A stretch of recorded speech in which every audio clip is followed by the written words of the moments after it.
যে ঐতিহাসিক ঘটনার জন্ম দিয়েছিল।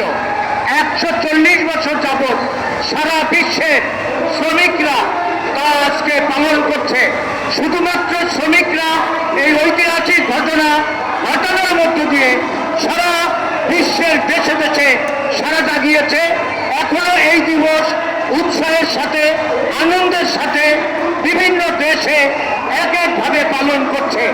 আজকে 140 বছর পরে সেই আমেরিকার বিরুদ্ধে সারা বাংলাদেশের মানুষ দাঁড়িয়েছে। আগে দাঁড়িয়েছিল শ্রমিকরা, আজকে দাঁড়িয়েছে সর্বস্তরের জনগণ, ছাত্র, শ্রমিক, যুবক, রাজনীতিবিদ, সর্বস্তরের মানুষ আমেরিকার বিরুদ্ধে দাঁড়িয়েছে। কারণ আমেরিকা হচ্ছে একটা নির্যাতন, নিপীড়ন, নিষ্পেষণকারী দেশ। তারা গোটা বিশ্বকে নির্যাতন করছে, গোটা বিশ্বকে চুষে খাচ্ছে। আমরা এখনো অত্যাচার, নির্যাতনের বিরুদ্ধে, এই আমেরিকার বিরুদ্ধে সারা বিশ্বের সর্বস্তরের জনগণ আজকে জেগে উঠেছে। যতদিন না পর্যন্ত আমেরিকার এই অন্যায়, অত্যাচার, নির্যাতন বন্ধ না হবে, ততদিন শুধু শ্রমিক নয়, সারা বিশ্বের সর্বস্তরের জনগণ জেগে উঠবে। সেই আশাবাদ ব্যক্ত করে আজকের এই ঐক্যের জাতীয় শ্রমিক জোটের সমস্ত নেতৃবৃন্দকে আবারও শুভেচ্ছা। শ্রমিক জোট কেন্দ্রীয় কমিটির উদ্যোগে মহান মে দিবস, আন্তর্জাতিক শ্রমিক দিবস উদযাপন হচ্ছে। আজকের এই সমাবেশে দিবসের আপনাদের অন্যতম ডাক হচ্ছে সমস্ত শ্রমিকের শারীরিক স্বাস্থ্য, মানসিক স্বাস্থ্য সুরক্ষা দিতে হবে। আজকে আপনাদের ন্যূনতম মজুরি 30,000 টাকা করতে হবে, রেশনিং ব্যবস্থা চালু করতে হবে, বন্ধ কলকারখানা চালু করতে হবে, স্টপে শ্রমিক কর্মচারী পরিষদের 9 দফা মানতে হবে, বেকার যুবকদের চাকরির দাবি করেছেন আপনারা। বন্ধুগণ, আমি স্বাস্থ্য নিয়ে কাজ করি। সরকারের পক্ষ থেকে যদি সমস্ত শ্রমিকের স্বাস্থ্যের দায়িত্ব না নেয়, আপনারা 30,000 টাকা মজুরি দাবি করেছেন।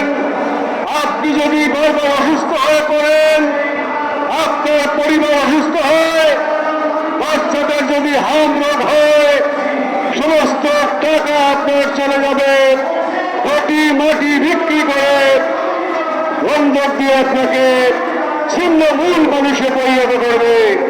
কাজী আজকের যে দাবি, একজন শ্রমিক যদি তার স্বাস্থ্য ভালো থাকে, তার বাচ্চারা যদি ভালো খাবার পায়, তাহলে এই দেশের মানুষের জন্য তারা কাজ করতে পারবে।